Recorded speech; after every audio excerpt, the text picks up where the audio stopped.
Պարոն Ռուբինյան, ես ուզում եի անդրադառնալ նախագծին, որ դուք եւ պարոն Նազարյանը հեղինակել եք, արդեն իսկ քննադատություններ կան, երևի դուք էլ տեսակ անգամ ձեր գրառման ներքոյին արձագանքները, թե օրվա ընտրության հետ կապված է պարոն Ռուբինյանի 27, որովհետեւ օրինակ ոչ սեպտեմբերի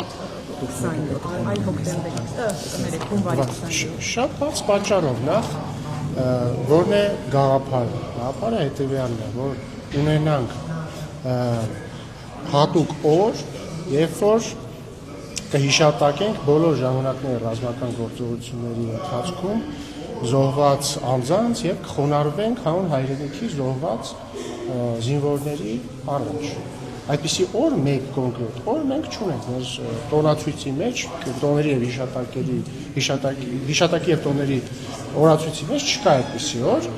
եւ կարծում ենք նման անհրաժեշտություն կա սահմանելու։ Ձեր նշած ամսաթվերը կոնկրետ պատերազմների, այսինքն նշեցիք սեպտեմբերի 27, դա կոնկրետ 44 օրյա պատերազմի սկզբի օրն է։ Այլ մարդիկ կարող են նշել, ասենք, ապրիլի 2-ը քառորյայի սկիզբը, այլ մարդիկ կարող են նոյեմբերի 9-ը նշել որպես ավարտի օր։ Միտքը հետևյալն է, ես եւ մենք ուզում ենք ընտրել օր, որը նախ որևէ կոնկրետ ռազմական գործողության հետ կապ չունենա, որովհետեւ խոսքը բոլոր ռազմական գործողությունների ընթացքում զոհված հանուն հայրենիքի զոհված մեր հայրենակիցների մասին է եւ նաեւ կապ կա հունվարի 28-ի հետ այն իմաստով, որ միտքը հետեւյալն է, որ հունվարի 27-ին հիշենք եւ հարգենք զոհերի առաջ, իսկ հունվարի 28-ին արդեն տոնենք բանակի օրը, որովհետեւ մի այսպիսի կոնտեքստ էլ կա, հունվարի 28-ը մասամբ վերածվել էր նաեւ հիշատակի օրվա, այնինչ ինքը առաջնորդին պետքա տոն լինի եւ 27-ին հիշատակը կհարգենք, 28-ին կտոնը։ Պարոն Ռուբինյան, այդ դեպքում եթե սկզբունքով նայենք, ցեղասպանությունը նույնպես ապրիլի 24-ին միայն տեղի չի ունեցել, սակայն հիշատակի օրը ընտրվել է ապրիլի 24-ը որոշակի խորհրդանշական օր, ինչի այս դեպքում էլ որոշակի խորհրդանիշ պարունակող օր չի։ Բայց այս դեպքում էլ խորհրդանիշը, հենց ասում եմ, բանակի օրվան նախորդող օրն է, բայց բացի դրանից ցեղասպանությունը տարիներ է տևել եւ բնականաբար չեն այսինքն ինչ որ օր պիտի ընտրեն, կոնկրետ այդ դեպքում ընտրվել է խորհրդանշական։ Կոնկրետ այդ օր, այդքան խորհրդանշական, բայց նաև կոնկրետ օր եւ դա այն օրն էր, երբ որ հայ մտավորականներին ձերբակալեցին։ Հիմա կոնկրետ այս դեպքում մենք միայն մի պատերազմի զոհերի հիշատակի օր չենք ուզում սահմանել, մենք ուզում ենք սահմանել բոլոր պատերազմների ընթացքում հանուն հայրենիքի զոհվածների հիշատակի եւ խոնարհումի օր, սա է տրամաբանությունը, այլ որևէ դավադրապաշտություն պետք չի խնդրել եւ նաեւ բնականաբար այս օրը միտքը որն է, որ այդ օրը հիշատակվեն եւ բոլորը խոնարհվեն բոլոր ժամանակների զոհերի առաջ, այդ թվում 44 օրյա պատերազմի եւ բնականաբար քանի որ դա ամենաթարմն է եւ 23 թվականի իրադարձությունները ամենաթարմն են, բնականաբար մարդիկ առաջին հերթին այդ ժամանակաշրջանի զոհերին են հիշում։ Պարոն Ռուբինյան, այս բան ազգային ժողովի դահլիճում ուսումներ են ընթանում, մյուս ֆրակցիաներ, հա, փաստորեն պաշտոնապես արդեն միացավ,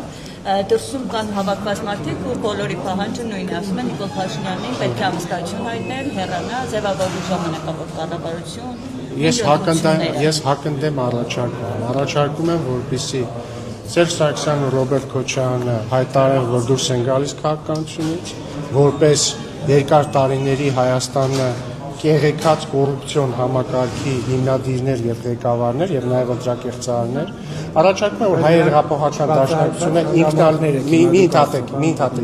առաջարկում եմ, որ հայ հեղափոխական դաշնակցությունը ինքնալուծարվի, որովհետեւ դա մի կուսակցություն է, որը իր 004 շրջաբերականով ֆիքսել է, որ իր նպատակն է Հայաստանի անկախությունից հրաժարվելը, հետո կխոսենք։ Բայց հիմա դուք մարդկանց մեղադրում եք մի բանի մեջ։ Մենք հեռանանք իշխանությունից այն ժամանակ, երբ ժողովուրդը կասի, որ մենք այլևս չի ուզում, որ մենք լինենք իշխանություն։ Դրա մեխանիզմը հայտնի է, դա ընտրություններն են։ Ընտրությունները տեղի են ունենալու, բայց թողեք ինչ հատավեցեմ, ասում եք, որ կոռուպցիա են, չգիտեմ ինչ թվարկեցիք վերանց վերաբերյալ, բայց չկա նման դատարանի որոշում։ Հիմա դուք ինչու եք հայտարարում մի բան, որը հաստատված Պարոն Ֆարադյան, եթե ես ճիշտ եմ հիշում, դուք օրինակ Սերժ Սարգսյանի նախագահության տարիներին որպես լրագրող գրում եք այդ թվում իշխանությունների կոռուպցիայի մասին, ինչի՞ եք գրում։ Երբ որ օրինակ ընդդիմադիր ներկայացուցիչ, երբ որ Նիկոլ Փաշինյանը հելնում հայտարարում էր, որ ազգային ժողովրդից որ չէ, թողեք ավար հարցրեք պատասխանեմ։ Չէ, հարցրեք։ Երբ որ Նիկոլ Փաշինյանը ընդդիմադիր պատգամավոր ազգային ժողովից հայտարարում էր, որ Սաշիկ Սարգսյանը բիզնեսին 50% փայ է, ես դա որպես լրագրող գրում էի։ Ես ճիշտ եմ հասկանում, որ դուք, չէ, դուք ձեր առունցել եք, բայց ես ճիշտ եմ հասկանում, որ դուք հիմա լրագրողները, այստեղ կոնսենսուս կա, որ օրինակ Սերժ Սարգսյանը եւ հանրապետական կուսակցությունը Չկա նման կոնսենսուս։ Մի վարքյան։ Պատրակեղծարներ չեն եւ կոռումպացված չեն եղել։ Եթե դա է ձեր կոնսենսուսը, ուրեմն դուք ընդհանրապես կապ չունեք Հայաստանի ներքաղաքական դաշտի նման բան չկա, սա ձեր տեսակետն է, մենք ասում ենք տեսակետն է, ես էլ ձեզ հայտնում եմ եւ ասում եմ դրա համար էլ Սերժ Սարգսյանը հեռացվել է իշխանություն։ Եթե իմ ասածները սխալ լինեին, Սերժ Սարգսյանը չէր հեռացվել իշխանություն։ Ես չեմ ասում քոչ այն բազմաթիվ գույքերը, որ դատախազությունը պահանջում է Ռոբերտ Քոչարյանից ու իր ընտանիքից, որը գումարային մոտ $200 միլիոն է գալիս ու ինքը մուծվելու է, դա ձև չու։ Առաջին նախագահ հայտարարեց, որ բացահայտեն այն բոլոր փաստաթղթերը որը կապված է հարաբերական գործընթացի հետ եւ որևէ այլևս բանավիճելու թեմա չի։ Ես էլ ասում եմ, որ եթե դա անհրաժեշտ է, ուրեմն ինքը պետության այդ բանավեճը փակելա ու բացահայտելա բոլոր փաստաթղթերի բովանդակությունը 97 թվականից սկսած, որովհետև 2012 թվականին Լևոն Տեր-Պետրոսյանը բառացի ասել է հետևյալը, խոսելով Մադրիդյան սկզբունքների մասին ու քննադատելով դրանք, ասել է, որ Մադրիդյան սկզբունքները նշանակում են միայն մեկ բան, այնտեղ քանի որ Մադրիդյան սկզբունքներում տարածքային ամբողջականության սկզբունքը դրված է ազգերի ինքնորոշման սկզբունքի հետ միասին, այս երկու սկզբունքների միատեղումը կարող է նշանակել միայն մեկ բան՝ Լեռնային Ղարաբաղի ինքնորոշում Ադրբեջանի կազմում, Լեռնային Ղարաբաղ որպես ավտոնոմիա, ինքնավարություն Ադրբեջանի կազմում։ Հետևաբար Լևոն Տեր-Պետրոսյանը իդեպ ճշմարտացիորեն, ինչ ասել է ճիշտ է ասել։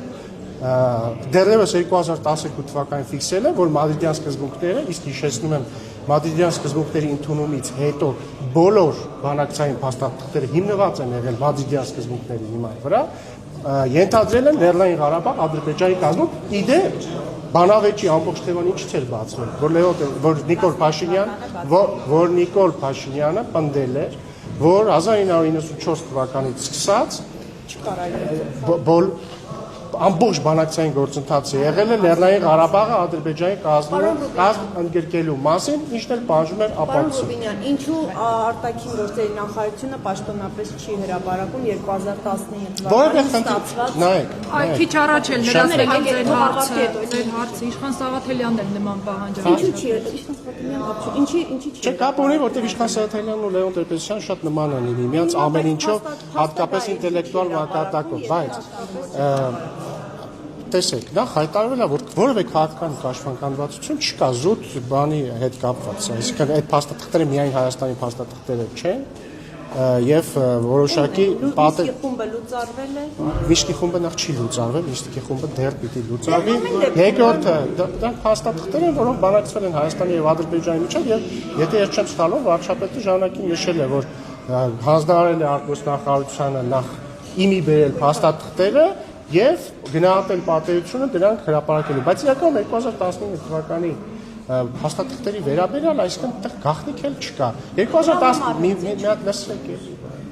2019 թվականի փաստաթղթը նախ սկսվում է հետևյալով. Ադրբեջանի Հանրապետության նախագահ եւ Հայաստանի Հանրապետության նախագահ։ Ես ուզում եմ հիշեցնել, որ 2019 թվականին Հայաստանի Հանրապետության նախագահ չէր Նիկոլ Փաշինյանը, Արմեն Սարգսյանն էր, բայց Արմեն Սարգսյանն էլ երբեք չի բանակցել։ Դա ինչ կապ ունի։ Դա կապ ունի։ հրապարակելու Ես մա հրապարակելու մասին չեմ ասում, ես բովանդակությունն եմ ասում։ Սա ինքնին վկայում է այն մասին, որ այդ փաստաթղթերը եղել են Սերժ Սարգսյանի նախագահության ավարտին բանակցային իրավիճակի ամփոփումը։ Ինչի մասին են եղել բոլոր փաստաթղթերը, որոնք հիմնված են եղել Մադրիդյան սկզբունքների հիման վրա, որ հանձնվում են 5 կամ 5+2 կամ 7 շրջանները Ադրբեջանին, Լեռնային Ղարաբաղի շուրջ եւ ուրիշ ոչ մի բան։ Այսինքն Լեռնային Ղարաբաղի կարգավիճակին անդրադարձ չի լինում, իսկ իրականում մադրիդյան սկզբունքներից բխում են, որ դրանից հետո ակնհայտ է կարգավիճակի հետ ինչ է լինելու, Ադրբեջանի կազում է լինելու, դա Լևոն Տեր-Պետրոսյանի մեկնաբանությունն է, խնդրում եմ իրեն դարձնել։ Մեկնաբանություն, եթե դուք հղում եք կարող Լևոն Տեր-Պետրոսյանին, դա է իր մեկնաբանությունը, ու այդ առումով ճիշտ մեկնաբանություն։ Դուք ասում եք բոլորը եղել են այդ 19-ը կոնկրետ կասեք ինչ է 19-ին հունիսին սեղանին ինչ է գրված եղել։ Ծանոթ եք նաև եղել եք փոխարգործնախարար։ Ես հիմա ձեզ ասեմ, ընդհանրապես ես կարող լավ չմտաբերեմ, դրա համար հիմա հստակ չեմ ասում, բայց ընդհանրապես երբևիցե որևէ փաստաթղթում չի եղել այնպիսի ձևակերպում հանրաքվեի մասին, որը նշանակի, որ աներկբա է, որ հանրաքվեն լինելու է այսպես եւ այդ հանրաքվեի արդյունքում լինելու է կամ այսպես կամ այնպես։ Այնպիսի ձևակերպումներ են, որ ասենք միշտ ես հիմա ինչ որ ասում եմ, չեմ ասում, կոնկրետ մի փաստաթղթի մի վարքյան էլի։ Ես հիմա չեմ ասում կոնկրետ փաստաթղթի մասն խոսում։ Բայց օրինակ եղել են ձևակերպումներ, որոնք կարելի է եղել մեկնաբանել, օրինակ որպես հանրաքվե ամբողջ Ադրբեջանի կազմում, այդ թվում Լեռնային Ղարաբաղում։ Եվ այսպես շարունակ։ Ես հիմա կոնկրետ մի փաստաթղթի մասին չեմ խոսում, բայց ընդհանրապես եթե ընդհանուր ենք խոսում, ասում եմ Լևոն Տեր-Պետրոսյանը ինչ ասում է ինչ ասել է 2012 թվականին, ճիշտ է ասել։ Մադրիդյան սկզբունքներում, երբ որ տարածքային ամբողջականությունն եւ ազգերի ինքնորոշման իրավունքը մեկտեղված են, դա կարող է նշանակել միայն մեկ բան՝ Լեռնային Ղարաբաղ Ադրբեջանի կազմում։ Օրինակ ձեր ընդդիմադիր գործընկեր Իշխան Սաղաթելյանը թե չի ծանոթ։ Ընդ որում 97 թվականին առաջարկը նույնպես նման տրամաբանության մեջ է եղել, ինչի մասին կրկին խոսել ինչպես դե կներեք ինչ էլ ես ասեմ մեկնաբանություն է, ես բան չեմ, ես վերին աստիճանի ճշմարտությունը չեմ, դուք մեկնաբանում եք մի բան, այսինքն փաստաթղթում գրված է մի բան է, այնինչ դուք կանխատեսում եք այդ դրույթներից ելնելով կամ մեկնաբանում դա այլ բան է։ Հիմա դուք մեկնաբանում եք, որ նշանակում էր կարգավիճակ Ադրբեջանի կազմում։ Դա ձեր մեկնաբանությունը կամ որևէ այլ պաշտոնյա։ Եթե նկատել եք աշխարհը եւ իրականությունը կազմված են սուբյեկտիվ մեկնաբանություններից եւ ինչ էլ ասեմ լինելու է իմ մեկնաբանությունը։ Չէ, բայց օրինակ հիմա որ նույն այդ Վաշինգտոնյան համաձայնությունների հետ կապված մեկնաբանությունը հնչում դուք զայրանում եք կամ նախապատում որտեղ դրանք սխալ մեկնաբանություններ են։ Հիմա դուք գնահատեք իմ մեկնաբանությունը ճիշտ է կամ սխալ, բայց կարող է նաեւ բայց այն քիչ դեպքերից մեկն է, որ մեր մեկնաբանությունները համընկնում են նաեւ մեկնաբանությունները։ Իսկ ես գիտեմ, որ Ազատություն ռադիոկայանը շատ է գնահատում Լևոն Տեր-Պետրոսյանի մեկնաբանությունները, համարում է դրանք վերին աստիճանի ճշմարտություն, հետեւաբար այստեղ դուք մի չեք գոնե թող Պարոն Ռուբինյան, գնահատեք ձեր գործընկեր Իշխան Սաղաթելյանի մեկնաբանությունը, խնդրում եմ։ Ինչ չլսեցի։ Գնահատեք, խնդրում եմ ձեր գործընկեր Իշխան Սաղաթելյանի մեկնաբանությունը 2019 թվականի հունիսին։ Դե մեկնաբանությունը ինչի Լևոն Տեր-Պետրոսյանի մեկնաբանությունը ասում է, որ այդ փաստաթուղթը շատ ավելի լավ շահեկան պայմաններ էր առաջարկում Հայաստանին լուծելու Լեռնային Ղարաբաղի խնդիրը, բայց դուք դավադրաբար հրաժարվեցիք։ Ես նրան հարցրեցի, թե ինչ շահեկան դրույթների մասին է խոսքը, ձևակերպումների մասին, ասաց, որ ծանոթ չէ։ Չի ընթերցել փաստաթուղթը։ Մենք մեր իշխանության օրոք չենք մերժել Լեռնային Ղարաբաղի հակամարտության կարգավորման որևէ առաջարկ։ Վերջ։ Հետևաբար ամեն ինչ որ ասում է սրան հակառակ սուտ է։ Պարոն Ռուբինյան, Լևոն Տեր-Պետրոսյանն ասում է, որ Նիկոլ Փաշինյանը իր պատվավոր տեղը կունենա դավաճանների շարքում, տալով Ֆրանգուլյանի, Վասակսյոնի եւ Ես էլ ասում եմ, որ Լևոն Տեր-Պետրոսյանը իր պատվավոր տեղը կունենա մոնղոլ թաթարական արշավանքների հրամանատարներ Ռոբերտ Քոչարյանի եւ Սերժ Սարգսյանի կողքին։ Պարոն ձեր խմբակցության անդամներից շատ Որովհետեւ իրենց պես ընտրակեղծարարը եւ իրենց պես Հայաստանին մեղադրել է Ադրբեջանի դեմ պատերազմ հայտարարել։ 2008 գիտեիք, որ Լևոն Տեր-Պետրոսյանը ընտրակեղծարար է պարոն։ Այո։ Դա է խմբակցության Իսկ ինչու էիք մասնակցում այդ ցույցերին։ Նախ դուք ինչ գիտեք, ես մասնակցել 17 տարեկան եմ եւ մասնակցել, որովհետեւ համարել եմ, որ դա հնարավոր ամենառեալիստական ճանապարհն է ազատվել ընտրակեղծարարների դեմ, ճիշտ է։ Այո, բայց փորձ ցույց տվեց, որ սխալ է անում, փորձ ցույց տվեց, որ սխալ է անում, որովհետեւ փաստորեն նրանք չեն ուղղվել։ Դեք ես ինձ թվում է, որ Լևոն Տեր-Պետրոսյանը գուցե ուղղվել է, բայց փորձ ցույց տվեց, որ ինքը անուղղել է։ Ձեր խմբակցության շատերն է փաստորեն ցավը, որովհետեւ ձեր կուսակցությունում շատ է Լևոն Տեր-Պետրոսյանը Պետրոսյանի երիտասարդական թևի ներկայացուցիչների Գուցե, ես ուզում եմ հիշեցնել, որ իմ հայրը Լևոն Տեր-Պետրոսյանի թիմակիցն է եղել մինչև 2011 թվականը, եթե նկատեցիք, ասացի մինչև 2011 թվականն է եղել, երբ ինքը գաղափարական տարաձայնություններ ունեցել է եւ դուրս է եկել, եւ եթե դուք ձեզ թվում է, որ այս բաները հիշեցնելով դուք պետք է ինձ ծանր իրավիճակի մեջ գցեք, բացարձակ Պարոն Ռուբինյան Չմոռանաք հավանել տեսանյութը եւ բաժանորդագրվել Civic AM-ի YouTube-յան էջին։